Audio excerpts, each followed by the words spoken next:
No último vídeo a gente viu como diabos fazer uma fase de plataforma sem levar 1 milhão de anos para desenhar cada mínimo detalhe do mapa. Se você não viu, a gente fez no Photoshop uns blocos para formar um tile map. E depois a gente desenhou o mapa no Unity escolhendo os blocos certos. É bem mais rápido assim. Se você perdeu, vai aqui embaixo na descrição e clica nele para não ficar perdido, ok? E pô, aproveita e deixa um like aí, na moral, por favor.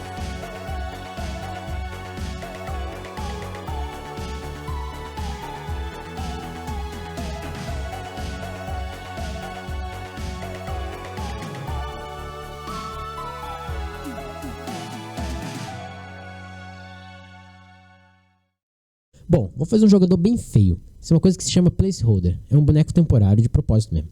Quando for adicionar animação, desenha um bonequinho mais bonito. A gente vai animar tudo nele, braço, perna, vai ficar bem legal. Mas por enquanto vamos só fazer um cilindro. Confia, vai ficar bom mais tarde. Então para começar vou fazer um arquivo no Photoshop. Vou criar. Eu vou fazer ele 32 por 70. Vou chamar ele de jogador. E aqui dentro eu vou simplesmente fazer um cilindro. Só vamos evitar fazer ele muito gordo, porque se ele tiver as bordas muito pouco arredondadas, o jogador vai ficar preso em algumas partes, algumas rampas, algumas coisas mais curvas no mapa. Então vou salvar isso aqui. Salvar naquela nova pasta. Chamar só de jogador. Pronto. Agora só falta abrir no Unity. Aqui no Unity, eu alterei um pouco o mapa, eu fiz ele um pouco maior, para a gente ter um mapa que a gente possa brincar um pouquinho mais. Tá aqui o nosso cubo que a gente adicionou da última vez. Eu vou remover esse cubo da cena, porque a gente vai fazer isso aqui desde o início. Então a primeira coisa que eu vou fazer aqui vai ser abrir a minha nova pasta e vou jogar aquele jogador.psd aqui dentro. Tá aqui o meu jogador. Eu esqueci o fundo preto dele, então vou entrar aqui no Photoshop de novo. Vou simplesmente desabilitar esse background e vou salvar de novo. Fazendo isso, ele deve atualizar automaticamente no Unity. Se ele não atualizar automaticamente, você pode remover o jogador.psd e simplesmente readicionar lá. Ele vai estar aqui atualizado. Então agora o que a gente vai fazer? A gente vai adicionar o jogador na cena. Esse aqui é só o sprite dele. Ele tá um pouquinho pequeno. Acho que eu vou aumentar um pouco ele. Então clicando aqui na Scale Tool, depois clicando no quadrado, a gente consegue aumentar um pouquinho esse jogador. Esse aqui tá bom. Pro próximo passo, esse jogador aqui nesse momento, ele é só um sprite, ele é só uma imagem. Então se a gente começar o jogo não vai acontecer nada, ele não vai se mover, a gente não tem controle nenhum sobre ele. Ele é só mesmo uma imagem estática. Então o que a gente tem que adicionar aqui nesse jogador para que a engine possa fazer cálculos de física sobre esse objeto aqui? A gente precisa adicionar duas coisas nesse jogador. Uma delas é um rigid body. Esse rigid body tem que ser o 2D, porque a gente tá fazendo um jogo 2D. E a segunda é um capsule collider 2D também. O que vai acontecer aqui é que agora, como esse jogador tem um rigid body, ele tá interagindo com a gravidade e com a física. Então se a gente iniciar o jogo de novo, ele vai agora cair. Até agora no mapa a gente não tem controle nenhum dele, eu posso tentar me mover, mas não vai acontecer nada. Porque o que faz o jogador se mover são os scripts. A gente já vai mexer com eles. Por enquanto, vamos editar um pouco esse collider aqui. Como vocês podem ver, o collider ele é essa linha verde que está em volta do nosso jogador. E ela está maior do que o tamanho do nosso jogador, então a gente vai alterar um pouco isso aqui. Eu vou clicar aqui em Edit Collider e vou puxar esses lados aqui para ficar mais ou menos como está o jogador. Não tem problema se ele ficar um pouquinho maior do que o jogador, é normal, até porque isso serve para dar uma noção de profundidade nele. Depois de editar esse collider, eu vou fechar aqui o Capsule Collider e o Rigid Body, porque agora eu vou adicionar um script aqui. Esse script a gente já adicionou no último vídeo. Ele está na pasta jogador, scripts, jogador, e está aqui esse script controle 2D. Então vou selecionar aqui o jogador e vou puxar esse controle 2D para dentro desse jogador. Esse controle 2D, ele é apenas um dos scripts que a gente vai adicionar nesse jogador. Você pode adicionar quantos scripts você quiser. Ele serve, nesse caso aqui, para você dar um controle geral para qualquer tipo de objeto do seu jogo. Nesse caso, a gente está botando para o nosso jogador, mas a gente poderia usar o mesmo script para um inimigo ou para qualquer outro objeto que se mova ou que precise ser controlado de alguma forma por script. Então, antes de mais nada, eu vou explicar um pouco sobre esse controle 2D. Vou dar 2 cliques nesse script aqui. Ele vai abrir aqui no Visual Studio. Esse script aqui, ele é um script um pouco complicado. Então, por enquanto, não tem por que a gente criar um script de movimento desde o início, até porque seria só para o nosso jogador, então quando a gente fosse ter um inimigo, a gente teria que refazer o script e tudo mais. Até por isso que existe esse controle 2D. Todas as linhas desse script estão comentadas para explicar mais ou menos o que está acontecendo, mas as únicas coisas importantes aqui, a gente pode descer aqui um pouco, é que nesse método chamado movimento, que vai ser um método que a gente vai chamar a partir dos nossos outros scripts. A única coisa que esse método faz vai ser aplicar o movimento que os outros scripts vão pedir. No caso aqui, eu vou passar uma quantidade de movimento e um valor booleano que diz se o jogador está pulando ou não. Esse está pulando, ele serve para que você não possa pular várias vezes no ar. Então, para a gente detectar isso, a gente tem que também detectar se o jogador está encostando no chão no momento ou não. Então, para configurar se o jogador está encostando no chão, a gente vai aqui no Unity, vem aqui no jogador, e vai criar um objeto empty. Esse objeto aqui eu vou chamar de chão. E a única coisa que eu vou fazer vai ser puxar ele aqui para baixo. Aqui pro pé do nosso jogador. Isso aqui vai ser o objeto que vai detectar o nosso chão. Então, voltando aqui no jogador, ele tem a propriedade aqui, posição de baixo. E a gente vai arrastar o chão para lá. Isso vai fazer com que saiba quando o jogador está tocando no chão. E só quando ele estiver tocando no chão, você vai poder pular. E uma outra coisa que a gente precisa configurar é qual é a camada que representa o chão. Então, para a gente ver qual é a camada, a gente pode vir aqui no Tile Map, na hierarquia, e a gente vê aqui a Layer, e ela está aqui setada para chão. Se você não tem setado isso aqui para chão, ou se você não tem a camada chão, você pode clicar aqui em adicionar Layer, escrever aqui o chão, e depois vir aqui no Tile Map, e adicionar o chão. Isso é para quê? É para que o nosso script detecte essa colisão aqui, verde, que ela é gerada de acordo com o nosso tilemap. Se você desenhar novos blocos e tudo mais, ela já vai gerar automaticamente. Voltando aqui para o jogador, a gente vai dizer que a camada chão é chão. E agora a gente vai adicionar um novo script. Dessa vez é para a gente controlar mesmo o jogador. Então vou escrever aqui new script. Vou chamar isso de movimento 2D jogador.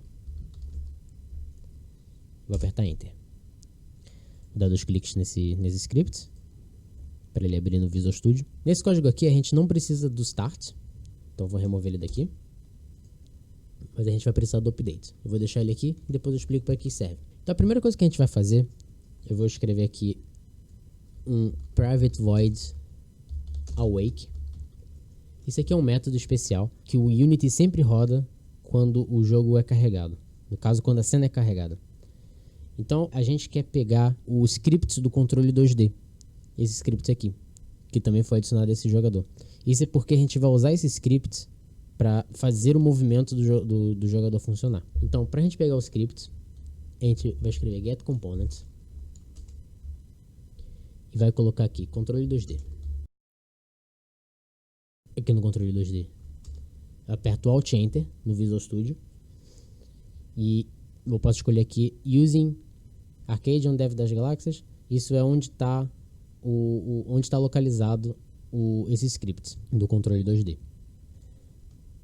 Agora, o Get Component ele está me devolvendo esse script, só que eu não estou guardando em lugar nenhum. A partir daqui eu já posso usar. Então, se eu fizer, por exemplo, aqui script controle, esse objeto, essa variável já é o meu script. Então a partir daqui eu posso começar a usar os métodos daquele outro script, por exemplo, o movimento. Mas eu não vou fazer isso no momento, porque a gente está no método awake e não é aqui que a gente quer fazer isso. Em vez disso, o que eu vou fazer vai ser criar uma variável local. Essas variáveis locais, elas são globais para toda a classe. Então todo mundo que estiver dentro dessa classe vai conseguir usar essa variável. Então eu vou criar aqui um private controle 2D. Eu vou chamar de Só de controle. Eu quero deixar ele private porque eu quero que apenas esse script, movimento 2D jogador, tenha acesso a esse campo, controle. Nem mesmo o Unity vai ter acesso a isso. Eu poderia fazer de um jeito que eu fizesse set disso pelo editor. Mas para não deixar o editor muito grande, não ter muitas opções aqui, eu prefiro fazer desse jeito, porque toda vez que eu precisar de um script de movimento, eu vou precisar desse controle 2D mesmo. Inclusive, já que eu sempre vou precisar do controle 2D, e é uma coisa que vai ser como um requerimento, né, desse script de movimento, eu vou colocar aqui em cima um atributo que se chama Require Component. Esse Require Component, ele é um atributo. Os atributos, eles geralmente servem para definir ou associar uma coisa que se chama metadados. Em poucas palavras, ele diz algumas características do nosso script que, nesse caso, serve para o editor Unity entender ou assumir algumas coisas do nosso código. Nesse caso aqui, estou basicamente dizendo que para eu poder usar esse script em qualquer objeto de jogo, eu preciso também ter um outro script que é o controle 2D. Então agora eu vou alterar esse código na parte do awake. Em vez de usar essa nova variável, eu vou passar o script, o controle. Agora no update, eu vou chamar o meu código de movimento. Só o que acontece? Como o código de movimento ele está mexendo com a física, a gente vai precisar de um outro método que se chama fixedUpdate. Então, qual é a diferença entre o update e o fixedUpdate? O update, ele é um método que ele vai acontecer em cada frame que for executado do seu jogo, ele vai também executar esse update. Então, se você estiver fazendo alteração com a física, significa que o seu jogo não vai ser consistente, no sentido que, se você tiver um computador mais rápido, e portanto o jogo vai estar rodando uma maior quantidade de frames por segundo, ele também vai fazer esse cálculo mais vezes por segundo. Então, como regra básica, sempre que você fizer alteração na física, você faz a alteração usando o fixed update. Nesse caso aqui a gente também vai usar o update, no caso aqui para a gente detectar qual foi o input do jogador. Nesse caso tem que ser o mais rápido possível. Então eu vou criar aqui uma variável chamada movimento horizontal. Essa variável é local, mas a gente vai transformar ela como uma variável global dessa classe daqui a pouco. Então o que eu vou fazer aqui vai ser input.getAxis .getAxisRow, e aqui eu vou chamar de horizontal. Isso aqui, ele simplesmente detecta que o jogador está apertando o botão A ou D, ou a seta para a esquerda ou para a direita.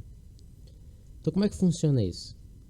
Aqui no Unity, se a gente for em Edit, Project Settings e Input, a gente consegue ver quais são os inputs padrões do Unity. Então se a gente clicar aqui nesse horizontal, a gente pode ver que apertando A ou D, ou esquerda ou direita, faz com que o jogador vá para a esquerda ou vá para a direita. Sendo que se ele for para a esquerda, ele vai passar um valor negativo, no caso vai ser um -1. Se for para se for para a direita, ele vai passar um valor positivo, vai passar mais 1. Então agora que a gente calculou qual é o movimento horizontal que a gente quer dar a esse jogador, a gente tem que no fixed update chamar esse controle e chamar o método de movimento.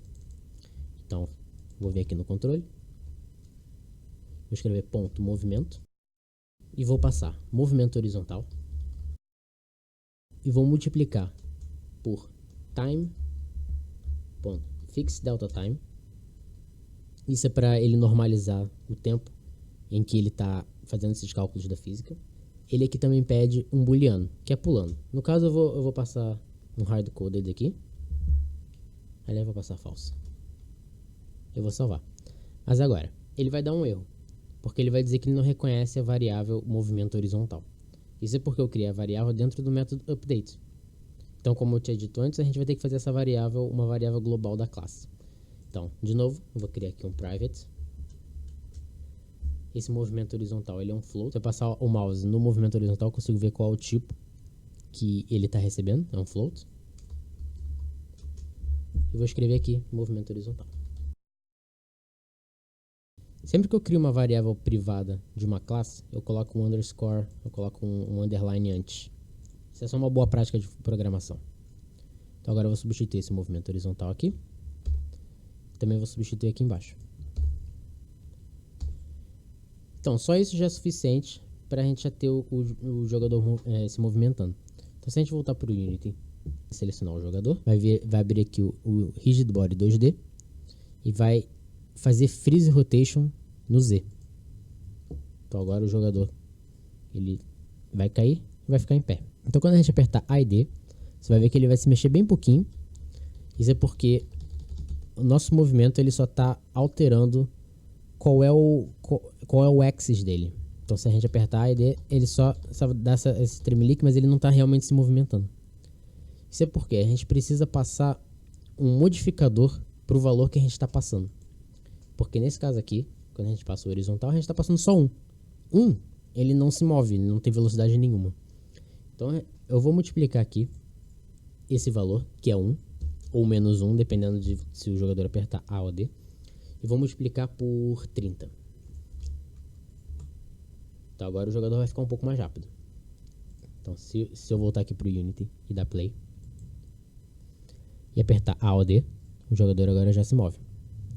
Já consegue subir ladeiras e tudo mais. Então, uma coisa que a gente já vai fazer agora é que eu queria poder escolher qual é a velocidade no Unity, para não precisar ficar entrando no código, alterando e tudo mais. Para fazer isso, primeiro, eu vou criar aqui, de novo, um private, vai ser um int, eu vou chamar de velocidade. Você pode dar um valor, não, melhor, eu vou fazer um float aqui. Você pode dar um valor padrão para velocidade, que é o que eu vou fazer. Eu vou passar 30f. Então aqui embaixo, em vez de passar o valor 30, eu vou passar a velocidade. Se eu não alterar nada, ele vai funcionar exatamente da mesma forma. A gente ainda não consegue alterar essa velocidade aqui no editor. Para que isso seja possível, a gente vai ter que adicionar um novo atributo aqui em cima do float da velocidade. Esse atributo se chama Serialize Field. Se você já viu outros guias do Unity, é capaz de você ter visto que a pessoa coloca essa variável como um public, e quando essa variável fica public, ela já aparece no Unity. Isso é uma coisa que eles ensinam para deixar um pouco mais rápido, né, na hora de ensinar, ou mesmo para deixar mais fácil, mas isso não é uma boa prática. Então o que a gente vai fazer aqui vai ser colocar esse Serialize Field em cima da velocidade e salvar esse código. Agora, quando a gente voltar no Unity, ele vai carregar um novo código. E aí agora, quando eu clicar no jogador, eu posso alterar a velocidade. E o legal disso é que se você der play, e você começar a andar, você pode alterar essa velocidade a qualquer momento. Eu vou botar aqui só 5. Se eu voltar pro jogo agora, nosso jogador tá muito lento. Se eu botar 100, por exemplo, agora ele vai estar super rápido. Muito bem, agora que o nosso jogador se movimenta, vamos adicionar a função de pulo. Similar a esse input horizontal, a gente vai fazer uma coisa parecida, que vai ser ver se o jogador apertou um botão de pulo. Aqui no Unity, de novo, se a gente for no Edit, Project Settings e Input, se clicar aqui no Jump, já vai ver que ele está setado para o Space. Então, quando o Space for apertado, ele simplesmente vai passar um booleano dizendo que o jogador está pulando, ou que ele apertou espaço no caso, né? Então, o que a gente vai fazer aqui? A gente vai adicionar um if. Então, se o input que o jogador fizer get button down, ou seja, se o jogador apertou um botão e esse botão é o botão de jump, então a gente vai passar true para um pulando. Esse pulando vai ser, vou só chamar de pulando, vai ser igual a true. E esse pulando aqui, ele vai ser uma variável, de novo uma variável global da classe.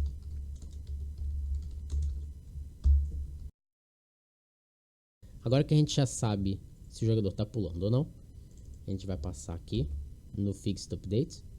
Em vez de passar false, a gente vai passar o que quer que o jogador tenha apertado. E uma última coisa que a gente precisa fazer é, depois que o nosso controle 2D executar o movimento que o jogador estiver fazendo, a gente precisa resetar o pulando e colocar ele como falso. Então, se a gente iniciar o Unity de novo, a gente já pode testar. E se a gente apertar espaço, vai ver que a gente agora consegue pular. Então, uma última coisa que faltou aqui é fazer a câmera seguir o jogador. Então eu vou, de novo, isso não é uma boa prática. A gente vai aprender sobre o Cinemachine no próximo vídeo. Mas aqui no momento eu vou só colocar a câmera para dentro do jogador, só para fazer com que ela siga o jogador enquanto a gente está testando o nível. Por enquanto a gente consegue já brincar um pouco. Pro próximo vídeo vamos criar um personagem para substituir esse cilindro feio e vamos começar com animação. A gente vai ver tudo de animação, criar esqueleto, animar, fazer transição. Mais tarde vamos adicionar ataque de curta distância, longa distância, inimigo, melhorar a câmera, fazer um sistema de vida, de inventário e fazer um jogo decente. Se você curtiu o vídeo, deixa um like, comentário e se inscreva.